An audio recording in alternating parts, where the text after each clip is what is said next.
So I don't know if I'm gonna put this at the beginning of the video or the end of the video, but I wanted to just pop in here real quick and give someone a shout out because we just got our first PayPal donation. So 25 bucks from Robert. Actually, I'll probably edit that name out for privacy reasons, but he said, "Thank you for your great fun videos.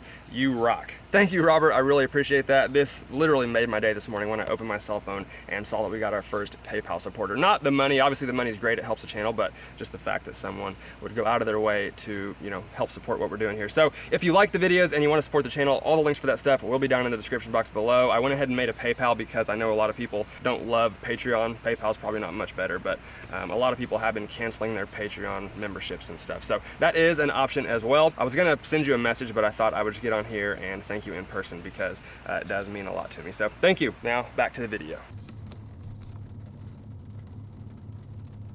That was some crazy lightning. So I actually had a completely different video planned for today, but obviously the weather decides when we get to film and when we don't. That's just part of being a gun channel. So this is an idea that I've had for a long time and I've just never got around to doing it. And I thought this would be the perfect time to get this one done. So I apologize if you guys can hear the rain on the windshield. My camera is like right next to the windshield, so if that's loud, I apologize. But today's video is gonna be the top 5 myths that gun owners tell. So all of you guys who are into guns and go to gun shops, often hear these crazy things from people, whether it's the, guy behind the counter selling the gun or customers coming in to buy guns, or at the range or online. We always hear these crazy myths from the gun community. Some of them are actually pretty funny, so I thought we would make a video kind of poking fun at some of these. So, number 1, get a revolver, you only need 6 shots. We've all heard this one. If you've ever looked at a revolver in a gun shop, you've definitely heard either the guy behind the counter or somebody next to you in line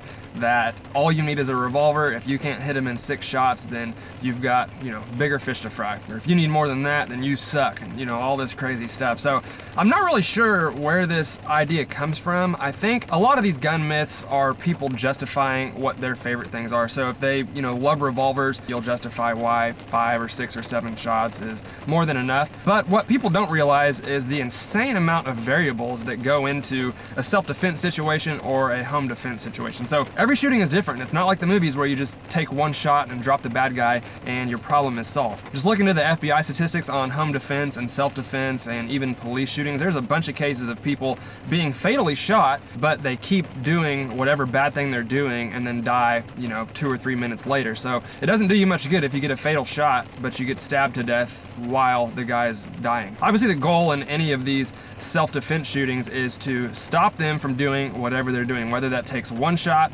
8 shots, 15 shots. Getting a lethal shot and a shot that incapacitates someone are 2 completely different things, and it's kind of anti-gun logic if you ask me. Limiting the number of rounds that someone else might need. You just never know what situation is going to happen, and not to mention there's a bunch of cases of 5 or 6 or 7 bad guys going into one house to victimize 1 person, and in that case I would not want a 6-shot revolver or a Glock 43 or something like that. I would rather have more rounds and make it as unfair of a fight as I can. Revolvers are great, and so are Glock 43s, but I definitely think there are plenty of situations where you would need more than 5 or 6 shots. Number 2 on my list, AKs aren't accurate. So this one has a really long history, and I think a lot of it is actually rooted in patriotism and the fact that the AK has been used against us in so many wars and conflicts, and most of the time the enemy being completely untrained and firing guns without using their sights or even firing from the hip, i.e. Vietnam and the Iraq and Afghanistan wars. Obviously they're not all untrained, but I think a lot of spray and pray from the enemy has kind of helped to fuel this fire as well. There's also a lot of propaganda out there on the AK, and I'm fairly young, and even I can remember watching TV shows or like documentary type movies on weapons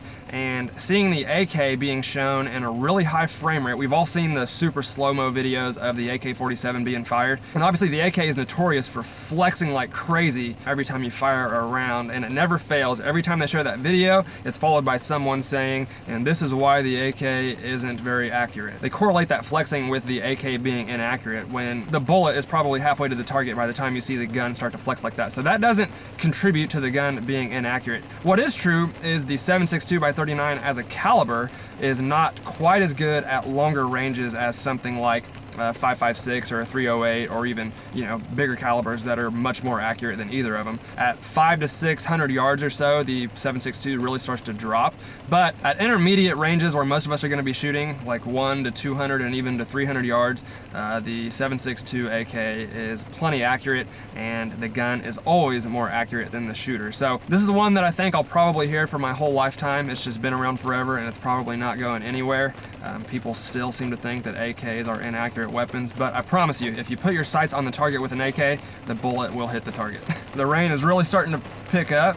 I don't know if you guys saw that lightning or not, but I'm sure the audio don't sound great. Number 3 on my list is the 45 ACP only takes 1 shot. So this is another older one that I think primarily has sprouted from, again, combat and wars over the last 100 years or so, where primarily ball ammo was being used. If you're shooting ball ammo only, the 45 is probably going to give you a pretty good advantage over something like a 9mm. But with modern hollow point ammunition and self-defense ammunition, obviously we all know that most of these calibers are pretty comparable when you're talking about the 9, the 40, and the 45. Now when you get into like a 10mm or even a 357 or something like that, those do quite a bit better. But with the capacity difference and the expanding bullets and stuff that we have right now, the 45 ACP just is not that much deadlier than the 9mm. At least not as much as people like to make it out to be. So the 45 is obviously quite a bit bigger than a 9mm. Actually, I have my 45 ACP Smith & Wesson Shield on me right now, and you can see it is a huge bullet. I love the 45. I'm definitely a fan of the 45 ACP. It's just a giant bullet, moving pretty slow, which is awesome to suppress, by the way. If you ever can suppress a pistol, suppress a 45 ACP. They just sound awesome. Because they're big and heavy and slow, you know, they benefit in some areas and they suffer in other areas. There's always compromises to all this stuff. And the 45 is not levels ahead of the 9mm or the 40 Smith & Wesson. So I'm kind of on the side of capacity over caliber. I like 9mm just because of the, you know, higher capacity magazines and the more rounds you can get. We just talked about, you know, having 5 or 6 rounds in a revolver, and I would always choose more rounds over a slightly more powerful caliber, at least the difference between 9 and 45. Now, a bigger difference, like up to a 10mm or something like that, then yeah, it's probably going to be worth it. But the 45 ACP is not the magic bullet that people like to make it out to be. It's a great round, but it's not magic. Number 4, another really common one that I'm sure all of you have heard, and I'm honestly not sure if, you know, there's a bunch of truth to it. I know that it's not as pronounced as people like to make it out to be, but I haven't seen enough research or studies to completely, you know, throw it out the window. There might be a little bit of truth to it, but that is the 22 long rifle is the deadliest round of them all because it bounces around like a pinball inside of the body. So anyone that understands just common physics would understand that that's not how bullet energy works. It's not going to go into your head, or I'm trying not to get too graphic with all this because this is, you know, kind of crazy, but go into your head or into your body and pinball around and have the energy to hit something and bounce back and forth over and over like that. That's just not how that works. Now, it could happen once or twice. Like I said, I'm sure that it's happened before, but the 22 long rifle is definitely not deadlier than a 9 or a 45 or a 5.56 or, you know, a 7.62. It's just not the case. If that was true, people would use them for everything, and the military and law enforcement all over the world would be using the 22 long rifle, but they're not. It's also not as reliable as like a centerfire cartridge, like a 9 or, you know, any other centerfire cartridge. Rimfire just tends to be a little more finicky. So with that being said, it might bounce around a little bit. It might, you know, maybe hit once and bounce back a little bit, but bullets just don't ricochet back and forth like that when they have a direct impact on something, especially in tissue and stuff like that. It's not a BB gun hitting a piece of sheet metal. 22s are great. I love 22s. They definitely will get the job done if that's all you have or if you ever had to use one. Shot placement is more important than caliber every time, and the 22 will definitely work. You always hear too that the 22 kills more people than any other caliber. I don't know if that's true. I guess I could look it up. So from what I'm seeing is basically if there are more deaths caused by 22, it's because the insanely high number of 22 caliber guns that are out there, and there's also a lot more people that survive 22 caliber shootings than any other caliber as well. So I don't know, kind of mixed statistics on that, but either way, it's plenty deadly enough, and I would not want to get shot with a 22 long rifle. But no, I'm not really buying into it being deadlier than a more powerful caliber. All right, number 5 on my list, and I saved this one for the end because this is a personal one to me. I've actually heard people say this in person, in real life, at a gun shop, and that is the Hi-Point pistol is as reliable as any gun in the world. Yes, I've actually heard someone say that. So like I said, I've actually heard this one in real life at a gun shop. I was, looking at a gun counter, and the guy probably 10 or 15 feet away from me was talking to the guy behind the counter. They must have had a Hi-Point in there or something. Or maybe he was looking at Glocks, because he specifically said that his Hi-Point was more reliable, or as reliable, than the Glock, that's 5 times the price or whatever. So it made me laugh a little bit, but it definitely sounded like he believed it. And I think where this one comes from is, for one, again, people justifying their purchase and, trying to make themselves believe that the super cheap options are as good as the more expensive stuff, so that they don't, have to spend the money to get the better gun. But if you're out at the range, or out back just plinking with it and shooting targets and stuff like that, they do work really well.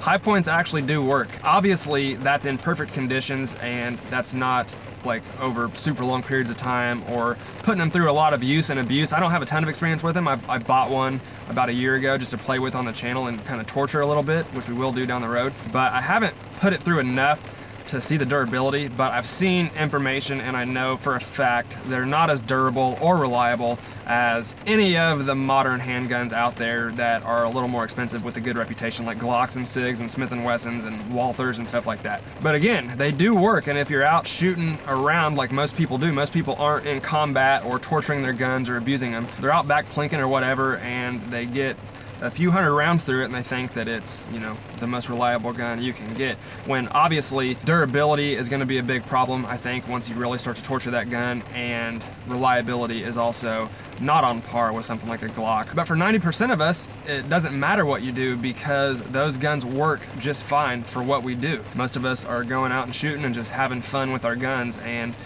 those cheaper guns, some of them work, and they work well enough to get the job done. So they're cheap, they do work. I wouldn't carry one. I wouldn't put one by my bed. It would not be my first choice for any situation if I had a different option. If it's the only thing you have, then absolutely it's better than nothing. But obviously I would recommend to save up and get something better. I would not believe the myth that a Hi-Point is as reliable as a Glock. I think a lot of people also get their Hi-Point and they throw out this kind of stuff about how it's better than this or it's more reliable than that, and they've never really shot any of the other guns, or definitely haven't torture tested or abused any of the other guns to know really what any of them are capable of. So, well, that is going to do it for me today, guys. Thank you all for watching. I hope you enjoyed this video. I hope I didn't piss anybody off. This is not personal, it's just meant to be kind of a funny video, and we all know these are true. We've all heard these, we all know people that say this stuff. I'm sure I have some stupid beliefs when it comes to guns, and I'm sure that I believe a lot of gun myths as well. We all kind of do. So I'm not poking fun at anybody. This is all meant to be in fun, and I think we can joke around with our own people. So we're all on the same side here, and like I said, I'm just kind of poking fun at some of these myths that I've heard over the years. So let me know in the comments some funny gun myths that you guys have heard. If you want me to do another video like this, I will gladly do part 2 and 3. I had a blast making this video, and I just kind of wanted to, make a little fun one for you guys today. So I hope you enjoyed it. If you did, let me know in the comments, and also, like I said, put some funny gun myths or stories that you've heard down below. I would be glad to read them. If you did like the video, guys, please hit that like button for me. I'd really appreciate it. Thank you all for watching, and I'll see you next time.